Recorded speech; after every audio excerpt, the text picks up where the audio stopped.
नमस्कार, मैं डॉक्टर रजनीश कुमार बारहट, सहायक आचार्य, संस्कृत राजकीय महाविद्यालय नवलगढ़ के यूट्यूब चैनल पर सभी छात्रों का स्वागत करता हूं।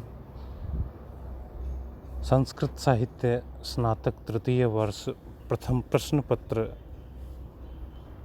में चलने वाले श्रीमद् भगवत गीता अंश का हम अध्यापन करवा रहे हैं। गत ऑडियो वीडियो ई व्याख्यान में हमने श्लोक संख्या 45 तक अध्यापन करवा दिया था। प्रसंग एवं संदर्भ इस प्रकार है। गीता के द्वितीय अध्याय में युद्ध से विमुख अर्जुन को युद्ध भूमि में ही श्री कृष्ण द्वारा कर्तव्य मार्ग पर बढ़ने का, नीति एवं धर्म मार्ग पर अग्रसर होने का महत्वपूर्ण उपदेश दिया जाता है, जो गीतोपदेश नाम से विख्यात है। श्री कृष्ण किंकर्तव्य विमूढ़ एवं असमंजस की स्थिति में अवस्थित अर्जुन को आत्मतत्व की अजरता अमरता का वर्णन करते हुए एक क्षत्रिय योद्धा के लिए जो उचित मार्ग है उसके संदर्भ में बताते हुए जो समुपस्थित नैतिक धर्म है युद्ध करना, उसकी प्रेरणा देते हैं। और उसी कर्म योग पर आगे बढ़ते हुए अब श्लोक संख्या 46 से लेकर हम 50 तक का अध्यापन करवाएंगे। श्लोक संख्या 46 का वाचन है, यावन अर्थ उदपाने सर्वतः संप्लुतोदके तावान सर्वेषु वेदेषु ब्राह्मणस्य विजानतः। यावन अर्थ उदपाने, यावान अर्थ जितना, अर्थ यानी प्रयोजन, उदपाने छोटे जलाशय का, छोटे से तालाब का जितना प्रयोजन रह जाता है, कब? सर्वतः संप्लुतोद के, सब ओर से संप्लुत ओद के भरे हुए जलाशय के प्राप्त हो जाने पर, बड़े विशाल भरे हुए जलाशय के प्राप्त हो जाने पर छोटे जलाशय का जितना प्रयोजन रह जाता है, तावान सर्वेषु वेदेषु ब्राह्मणस्य विजानतः, उतना ही प्रयोजन सर्वेषु वेदेषु सारे वेदों से, ब्राह्मणस्य विजानतः ब्रह्म तत्व को जानने वाले पुरुष का सारे वेदों से उतना ही प्रयोजन रह जाता है। हे अर्जुन, जिस प्रकार बड़े जलाशय के प्राप्त हो जाने पर छोटे जलाशयों का कोई प्रयोजन नहीं रह जाता, उसी प्रकार ब्रह्म ज्ञान को और गूढ़ ज्ञान को जान लेने पर सारे वेदों का प्रयोजन नहीं रह जाता है। अर्थात वेदों में जो प्रवृत्ति मार्ग है, वेदों में जो कामनाएं या इच्छाओं को संपूर्ति के जो भी मार्ग बताए हैं, वो सारे के सारे सांसारिक है और त्रिगुणों से संबंधित है। उनसे ऊपर उठकर जो मनुष्य, जो विवेकी व्यक्ति परम तत्व को, आत्म तत्व को अथवा ब्रह्म को जान लेता है, फिर उसका वेदों का वो प्रवृत्ति मार्ग है, कर्मकांडीय मार्ग है, उनसे प्रयोजन नहीं रह जाता है। आगे 47वां श्लोक है, जो कि महत्वपूर्ण श्लोक है। वाचन है, कर्मण्येवाधिकारस्ते मा फलेषु कदाचन माँ कर्म फल हेतुर्भूमा ते संगोस्त्व कर्मणि। हे अर्जुन, कर्मणि एव अधिकारः ते, ते अधिकारे कर्मणि एव। हे अर्जुन, ते यानी तुम्हारा, अधिकार है यानी अधिकार, कर्मणि एव कर्म करने में ही है। हे अर्जुन, तुम्हारा अधिकार मात्र कर्म करने में ही है। माँ फलेषु कदाचन, फल में कभी भी नहीं है।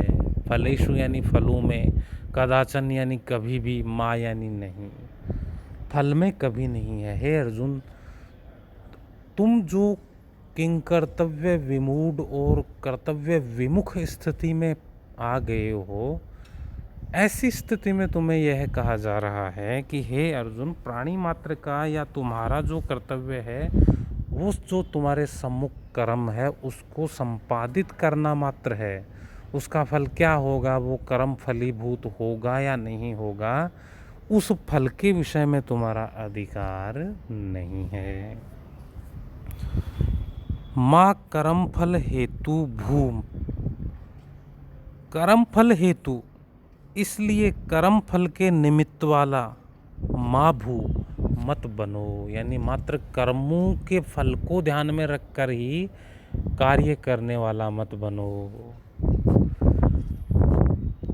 ते संगोस्त्व कर्मणि, ते संगः अस्तु अकर्मणि, ते अकर्मणि संगः माँ अस्तु, और तुम्हारा कर्म न करने में भी प्रवृत्ति नहीं हो।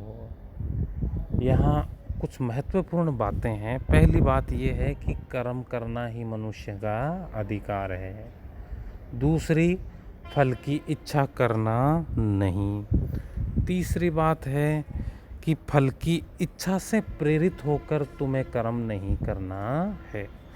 चौथी बात क्या है, यदि ये तीनों बात ये व्यक्ति के मन में आती है तो वो कर्म से कहीं विमुख न हो जाए, अप्रवृत्त न हो जाए कि मैं काम करूं ही क्यों, जब फल की इच्छा ही नहीं रखूं तो फिर कार्य क्यों करूं। तो वो आगे चौथी बात कह रहे हैं, ते अकर्मणि संगः माँ अस्तु, कर्म न करने में भी या कर्म का त्याग करने वाला भी तू मत बन। अर्थात कर्म तो करना ही करना है, लेकिन फल की इच्छा न रखते हुए, अनासक्त रहते हुए कर्म करना है। आगे 48वां श्लोक है, योगस्थ कुरु कर्मणि संगम त्यक्त्वा धनंजय, सिद्ध्य सिद्ध्यो समो भूत्वा समत्वम योग उच्यते। यह भी महत्वपूर्ण श्लोक है। धनंजय, हे धनंजय अर्जुन, योगस्थ कुरु कर्मणि संगम त्यक्त्वा, योगस्थ योग में स्थित होकर, कुरु करो, कर्मणि कर्मों को, संगम त्यक्त्वा आसक्ति को त्याग करके। हे अर्जुन, आसक्ति को त्याग करके योग में स्थित होकर कर्मों को करना चाहिए। सिद्ध्य सिद्ध्यो समो भूत्वा समत्वम योग उच्यते, सिद्धि और असिद्धि में समान होकर जो कर्मों को करता है, उस समत्व को ही योग उच्यते, योग कहा जाता है। अर्थात फल क्या होगा, कर्म सिद्ध होगा या नहीं होगा, या अथवा असिद्ध होगा, इनमें जो समान चित्त वाला होकर कर्म करता है, ऐसे ही कर्म को गीता में योग कहा गया है। छोटे प्रश्नों में पूछा जाता है, गीता के अनुसार योग क्या है, उत्तर होगा समत्वम योग उच्यते, समत्व ही योग है। समत्व योग क्या है, समत्व योग यानी आसक्ति को त्याग कर सिद्धि और असिद्धि में समान चित्त वाला होकर, योगस्थ होकर कर्म करना ही समत्व योग कहा गया है। आगे 39वां श्लोक है, दूरेण ह्यवरम कर्म बुद्धि योगात् धनंजय, बुद्धो शरणम अन्विच्छ कृपणा फल हेतु है। दूरेण अत्यंत, ही अवरम तुच्छ, अवर का मतलब तुच्छ, कर्म कर्म बुद्धि योगात धनंजय, बुद्धि योग से हे धनंजय। अन्वित अर्थ है हे धनंजय, बुद्धि योगात यानी बुद्धि योग से, कर्म दूरेण अवरम, जो कर्म है वो अत्यंत तुच्छ है। बुद्धि की अपेक्षा जो कर्म है वो क्या है, निम्न श्रेणी का अथवा अवर श्रेणी का या तुच्छ है। इसलिए बुद्धो शरणम अन्विच्छ कृपणा फल हेतु है। इसलिए हे अर्जुन, तुम बुद्धि की शरण में जाओ, बुद्धि योग का आश्रय ग्रहण करो। कृपणा फल हेतवे, फल हेतवे फल की इच्छा रखने वाले। कृपणा लोग तो कैसे होते हैं, कृपण होते हैं, जो फल की वासना रखते हैं, फल की इच्छा से प्रेरित होकर मात्र कर्म करते हैं, वे लोग तो कृपण होते हैं। इसलिए हे अर्जुन, तुम बुद्धि योग को ग्रहण करो, बुद्धि योग का आश्रय, उसकी शरण को प्राप्त करो, क्योंकि बुद्धि योग है वो कर्म से श्रेष्ठ माना गया है। आगे 50वां श्लोक है, बुद्धि युक्तो जहाती है उभे सुकृत दुष्कृते, तस्मात् योगाय युज्यस्व योगे कर्मसु कौशलम। बुद्धि युक्तो जहाती है, बुद्धि युक्त मनुष्य, जहाती यानी छोड़ देता है, यह इस लोक में, उभय यानी दोनों को, सुकृत दुष्कृते अच्छे कार्य और बुरे कार्य दोनों को ही जो बुद्धिमान व्यक्ति है इसी लोक में छोड़ देता है। तस्मात् योगाय युज्यस्व, इसलिए हे अर्जुन, योग के लिए युज्यस्व यानी तैयार हो जा। योग है कर्मसु कौशलम, अब वो योग क्या है, योग है कर्मसु कौशलम, कर्मों में कुशलता ही योग है। जो सांसारिक, जो मानव, जो प्राणी के कर्म है उनका कुशलता पूर्वक निर्वहन ही योग कहा गया है। इसलिए हे अर्जुन, तू उस योग के लिए सन्नद्ध हो जा, तैयार हो जा।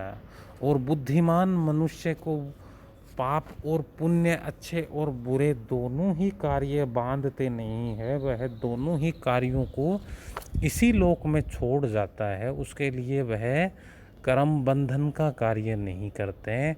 इस प्रकार का विवेक ज्ञान, ब्रह्म ज्ञान एवं कर्म और बुद्धि का ज्ञान रख करके हे अर्जुन, तुम्हें अपने कर्म, तुम्हें एक क्षत्रिय के लिए जो आदर्श मार्ग है उसका अनुसरण करते हुए अपने कर्म का पालन करना चाहिए। इस प्रकार हमने आज के इस ऑडियो वीडियो ई व्याख्यान में 5 श्लोकों का अध्यापन करवाया। छात्र इनको व्याख्याओं एवं प्रश्नों के दृष्टिकोण से सुदृढ़ करेंगे। इसके संदर्भ में आगे असाइनमेंट और PDF वर्क है वो प्रेषित कर दिया जाएगा। धन्यवाद।